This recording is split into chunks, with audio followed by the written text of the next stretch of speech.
Proses pemilihan Khalifah Abu Bakar Asy-Syiddiq. Meninggalnya Rasulullah. Maka berakhirlah situasi yang sangat unik dalam sejarah Islam, yakni kehadiran seorang pemimpin tunggal yang memiliki otoritas spiritual dan temporal duniawi yang berdasarkan kenabian dan bersumberkan wahyu ilahi. Sementara itu, beliau tidak meninggalkan wasiat atau pesan tentang siapa di antara para sahabat yang harus menggantikan beliau sebagai pemimpin umat. Maka terjadilah perselisihan pendapat di kalangan kaum muslimin pada saat itu. Situasi itu membahayakan umat Islam di Madinah, sehingga masalah pergantian pemimpin dicoba untuk diselesaikan pada hari wafatnya Nabi. Pertemuan mendesak yang dilakukan oleh suku Kharaj merupakan tantangan besar terhadap keutuhan Madinah. Masing-masing kelompok mengajukan calon khalifah dan mengklaim bahwa calon mereka yang paling berhak atas kekhalifahan. Calon-calon tersebut antara lain Abu Bakar, Ali bin Abi Thalib, dan Sa'ad bin Ubaidah. Sebenarnya, pencalonan Abu Bakar itu mendapat perlawanan hebat dari kaum Ansor maupun Ali bin Abi Thalib, serta pengikutnya. Kelompok Ali bin Abi Thalib ini adalah benih kelompok Syiah. Mereka berpendapat bahwa Ali lah yang lebih berhak menduduki jabatan khalifah. Alasan mereka bahwa Ali adalah keponakan sekaligus mantu Rasulullah. Selain itu, didasarkan riwayat yang dikenal dengan hadis Ghadir Hum bahwa Rasulullah pernah meriwayatkannya. Perselisihan kaum Muhajirin dan kaum Ansor. Kelompok Ansor telah melakukan pertemuan di Balai Rung Bani Sa'idah. Mereka hendak mengangkat Sa'ad bin Ubaidah sebagai khalifah. Pertemuan tersebut akhirnya diketahui oleh kelompok Muhajirin. Maka pergilah Abu Bakar, Umar, dan Abu Ubaidah bin Jarrah ke Balai Pertemuan Bani Sa'idah. Terjadilah perdebatan yang alot dalam pertemuan tersebut. Kemudian Abu Bakar menawarkan dua tokoh Quraisy untuk dipilih sebagai khalifah, yaitu Umar bin Khattab atau Abu Ubaidah bin Jarrah. Calon dari Quraisy ini diajukan demi menjaga keutuhan ummah dan menghindari permusuhan lama antara dua suku besar di Madinah, yaitu suku Kharaj dan Aus. Penolakan Umar bin Khattab dan penunjukan Abu Bakar. Orang-orang Ansor tampaknya sangat terkesan oleh ucapan Abu Bakar. Umar tidak menyia-nyiakan momentum yang sangat baik itu. Umar mulai berbicara tentang profil pemimpin yang mereka harapkan guna menjaga keutuhan ummah. Kemudian, Umar memegang tangan Abu Bakar dan membaiatnya serta menjadikan kesetiaannya kepadanya sebagai khalifah. Tindakan Umar itu diikuti oleh Abu Ubaidah bin Jarrah. Tetapi sebelum dua tokoh Quraisy mengucapkan baiat, Bashir bin Sa'ad, seorang tokoh Ansor dari suku Kharaj, mendahului mengucapkan baiat kepada Abu Bakar. Kemudian, baiat tersebut diikuti oleh kelompok Muhajirin maupun kelompok Ansor yang hadir di sana, termasuk Asid bin Khudair, seorang tokoh Ansor dari suku Aus. Musyawarah mengenai pengangkatan Abu Bakar. Ada dua faktor utama yang mendasari terpilihnya Abu Bakar sebagai khalifah. Yang pertama, menurut pendapat umum yang ada pada zaman itu, seorang khalifah haruslah berasal dari suku Quraisy. Yang kedua, sahabat sependapat tentang ketokohan pribadi profil Abu Bakar sebagai khalifah karena beberapa keutamaan yang dimilikinya. Keutamaannya antara lain, beliau adalah laki-laki dewasa pertama yang memeluk agama Islam. Ia satu-satunya sahabat yang menemani Rasulullah SAW pada saat hijrah dan ketika bersembunyi di Gua Sar. Ia sering ditunjuk Rasulullah SAW untuk mengimami sholat ketika beliau sedang uzur. Ia keturunan bangsawan, cerdas, dan berakhlak mulia. Pembaiatan Abu Bakar sebagai khalifah. Yang pertama, di Sakifah Bani Sa'idah yang dikenal dengan Bai'ah Hassah. Kedua di Masjid Nabawi di Madinah yang dikenal dengan Bai'ah Ummah. Pada hakikatnya, pemilihan Abu Bakar di Balai Pertemuan Bani Sa'idah tidak banyak diikuti sahabat senior lain seperti Ali bin Abi Thalib, Utsman bin Affan, Abdul Al-Rahman bin Auf, Zubair bin Awam, Sa'ad bin Abi Waqqas, dan Thalhah bin Ubaidillah. Tetapi ditinggalkannya mereka bukan suatu kesengajaan. Sebaliknya, pertemuan tersebut tidak direncanakan sebelumnya dan hanya terdorong oleh keadaan. Keadaan waktu itu amat genting sehingga memerlukan tindakan cepat dan tegas, namun para sahabat senior tersebut seorang demi seorang kecuali Zubair dengan sukarela berbaiat kepada Abu Bakar. Zubair memerlukan tekanan dari Umar agar bersedia berbaiat. Adapun Ali bin Abi Thalib baru berbaiat kepada Abu Bakar setelah 6 bulan istri beliau Fatimah Az-Zahra wafat. Ridah atau nabi palsu. Pada masa awal pemerintahannya, Abu Bakar banyak menghadapi kesulitan. Setelah wafatnya Rasulullah, timbul berbagai golongan. Antara lain golongan orang-orang murtad, golongan yang ingkar membayar zakat, dan adanya orang-orang yang mengaku dirinya sebagai nabi. Munculnya orang-orang murtad ini karena mereka belum memahami benar tentang Islam. Ada yang masuk Islam karena ikut-ikutan, karena menganggap Islam adalah agama Nabi SAW, sehingga setelah Rasulullah wafat, mereka kembali kepada ajarannya semula. Golongan orang yang tidak membayar zakat kebanyakan terdapat di sekitar Madinah.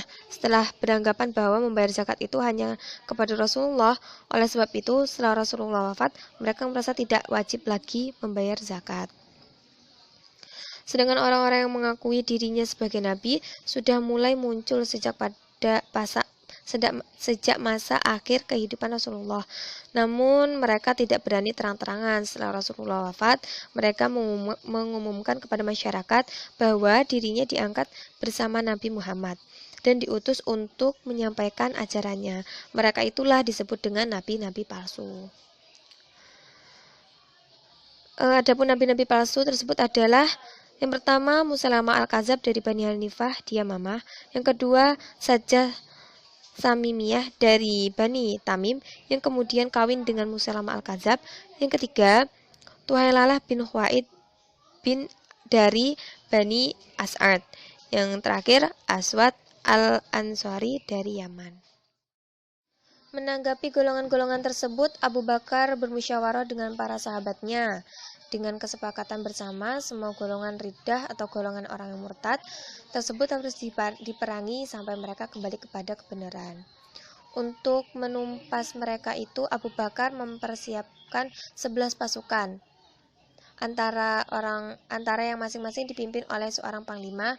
Panglima yang ditugaskan untuk menugas golongan pembangkang tersebut adalah: yang pertama Khalid bin Walid, yang kedua Ikrimah bin Abu Jahal, yang ketiga Surahbil bin Hasanah, yang keempat Al-Muhajir, yang kelima Huzairah bin Musin Al-Ghaifani, yang keenam Al-Fajjah bin Harsamah, yang ketujuh Su'aid bin Mukarin, yang ke-8 Al-Ula bin Hadrami, yang ke-9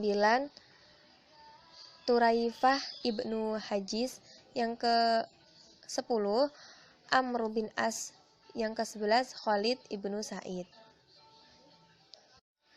Pasukan yang paling kuat adalah para pengikut Musailamah Al-Kadzab yang mempunyai pasukan kurang lebih 40.000 orang. Pada mulanya Abu Bakar mengirimkan pasukan yang dipimpin oleh Ikrimah bin Abu Jahal dan pasukan pimpinan Surahbil bin Hasanah. Namun, ketika kedua pasukan itu terdesak, Abu Bakar mengirimkan bantuan pasukan yang dipimpin oleh Khalid bin Walid. Dengan kritik perang yang diatur Panglima Khalid, akhirnya para pengikut Musailamah dapat dikalahkan. Musailamah sendiri tewas terbunuh oleh seorang tentara muslim yang bernama Wasi. Namun, setelah Islam yang gugur dalam pertempuran ini sebanyak 70 orang. Perluasan wilayah. Setelah berhasil mengatasi orang-orang murtad dan gerakan pengacu agama, Abu Bakar bermaksud memperluas wilayah kekuasaan kekhalifahan Islam. Abu Bakar menyampaikan maksudnya kepada para sahabat dalam suatu musyawarah dan para sahabat menyetujui rencana Abu Bakar. Atas persetujuan para sahabat, Abu Bakar mulai mempersiapkan pasukannya untuk ditugaskan menaklukkan beberapa wilayah hingga keluar Jazirah Arab, terutama untuk membebaskan penduduknya dari penjajah bangsa asing, seperti Irak yang dijajah Persia dan Syria yang dijajah bangsa Romawi. Yang pertama, membebaskan Irak dari kekuasaan Persia. Abu Bakar mengirim pasukan ke negeri Persia atau Syam. Penyerangan ini dilakukan karena pada waktu Abu Bakar menghadapi golongan pengacu agama, Persia dan Syam banyak memberi bantuan kepada para pengacu itu. Setelah itu, Persia dan Syam selalu mengancam untuk menghancurkan kekuasaan Islam di Madinah. Maka pada tahun 12 Hijriah, Abu Bakar mengirimkan pasukannya ke Irak di bawah pimpinan panglima terbaik yaitu Khalid bin Walid, dibantu oleh Al-Mutsanah bin Haritsah. Pada waktu itu, Irak merupakan daerah jajahan Persia. Setibanya di daerah perbatasan, Khalid mengirim surat kepada Panglima Hormuz, yaitu isi suratnya, Panglima Persia yang berada di Irak mengajak Hormuz dan pasukannya memeluk agama Islam. Yang kedua, membebaskan Syria dari kekuasaan Romawi. Wilayah kekuasaan Islam di sebelah utara berbatasan dengan negara Syam, yaitu negeri Palestina dari Syria yang sedang dijajah oleh bangsa Romawi Timur. Waktu itu kekuasaan Islam telah sampai ke daerah Taimah yang menjadi ancaman bagi daerah kekuasaan Islam, terutama yang dekat dengan perbatasan. Oleh sebab itu, Khalifah Abu Bakar mengirimkan pasukan dan mengangkat Khalid bin Sa'ad menjadi kepala daerah Taimah. Di bawah pimpinan Khalid bin Sa'ad, pasukan Muslim berhasil menghadang pasukan Romawi. Pasukan Muslim dapat menghancurkan pertahanan pasukan Romawi di pantai timur Laut Mati. Pada tahun 13 Hijriah atau 634 Masehi, Abu Bakar membentuk 4 pasukan untuk menyerang pasukan Romawi. Dengan cara demikian, tentara Romawi akan sulit menahan pasukan Islam yang melakukan serangan di 4 tempat. Pasukan tersebut dipimpin oleh panglima ternama, yaitu yang pertama Amr bin As, yang kedua Abu Ubaidah bin Jarrah, yang ketiga Yazid bin Abi Sufyan, yang keempat Surahbil bin Hasanah. Pemerintahan negara pada masa Khalifah Abu Bakar As-Siddiq. Politik. Abu Bakar As-Siddiq mengirim pasukan ke daerah Syria di bawah pimpinan Usama bin Zaid. Beliau berpendapat bahwa itu rencana Rasulullah dan demi memantapkan keamanan wilayah Islam dari serbuan Persia dan Bizantium. Langkah politik yang ditempuh Abu Bakar itu adalah sangat strategis dan membawa dampak yang sangat positif dan sukses. Selanjutnya, beliau melakukan ekspansi ke daerah Irak dan Suriah.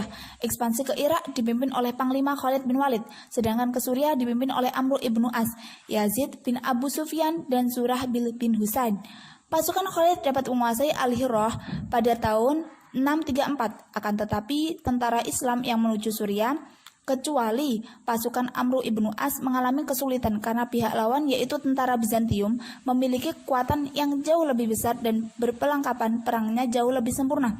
Untuk membantu pasukan Islam di Suriah, Abu Bakar memerintahkan Khalid bin Walid segera meninggalkan Irak menuju Suriah, dan kepadanya diserahi tugas memimpin seluruh pasukan. Khalid mematuhi instruksi Abu Bakar. Mereka berhasil memenangkan pertempuran, tapi sayang kemenangan itu tidak sempat disaksikan oleh Abu Bakar, karena ketika pertempuran itu sedang berkecamuk, beliau jatuh sakit, dan tak lama kemudian beliau meninggal dunia. Sastra, pengumpulan ayat-ayat suci Al-Quran yang selama ini berserakan di berbagai tempat. Usaha ini dilakukan atas saran Umar bin Khattab. Pada mulanya beliau agak berat melakukan tugas ini karena belum pernah dilakukan oleh Nabi.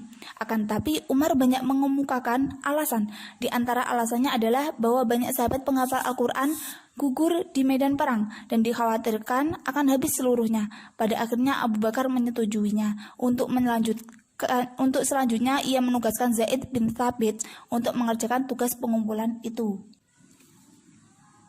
Ekonomi. Abu Bakar sebagai seorang sahabat Nabi yang berupaya meladeni beliau berusaha semaksimal mungkin untuk meningkatkan kesejahteraan umum. Untuk itu, beliau membentuk lembaga Bait al-Mal, semacam kas negara atau lembaga keuangan. Pengelolaannya diserahkan kepada Abu Ubaidah, sahabat Nabi yang digelari Amin al-Ummah. Fungsi Bait al-Mal ini adalah untuk mengelola pemasukan dan pengeluaran negara secara bertanggung jawab guna terpeliharanya kepentingan umum. Bait al-Mal adalah amanah Allah dan masyarakat kaum muslimin. Karena itu, beliau tidak mengizinkan pemasukan atau pengeluarannya berlawanan dengan apa yang telah ditetapkan oleh syariah. Selain mendirikan Baitul Mal, beliau juga mendirikan lembaga peradilan yang diketuai dan diserahkan kepada Umar bin Khattab. Semua harta rampasan perang dipindahkan ke Baitul Mal dengan beberapa alasan. Yang pertama, perlu adanya sumber dana untuk menggaji prajurit. Yang kedua, bila prajurit dibagikan harta rampasan perang terlalu banyak, Umar khawatir prajurit tidak akan mau perang lagi. Yang ketiga, tanah rampasan perang tetap dikuasai oleh pemiliknya, namun ia harus membayar kharaj dan dari kharajlah prajurit digaji. Umar bin Khattab melimpahkan wewenang kepada hakim daerah yang ditunjukkan melalui surat yang ia kirimkan kepada Abu Musa al-Sairi atau hakim Kufah yang isinya mengandung pokok-pokok atau prinsip-prinsip berperkara di persidangan dalam lingkungan peradilan. Umar bin Khattab wafat pada hari Rabu 25 Zulhijjah 23 Hijriah dikarenakan ditikam oleh Abu Lu'lu'ah atau Fazuh. Sebelum ia meninggal, ia sempat memilih 6 orang sahabat Nabi sebagai formatur untuk menentukan khalifah selanjutnya. Mereka adalah Utsman, Ali, Zubair, Sa'ad, Abdurrahman, dan Taltalah.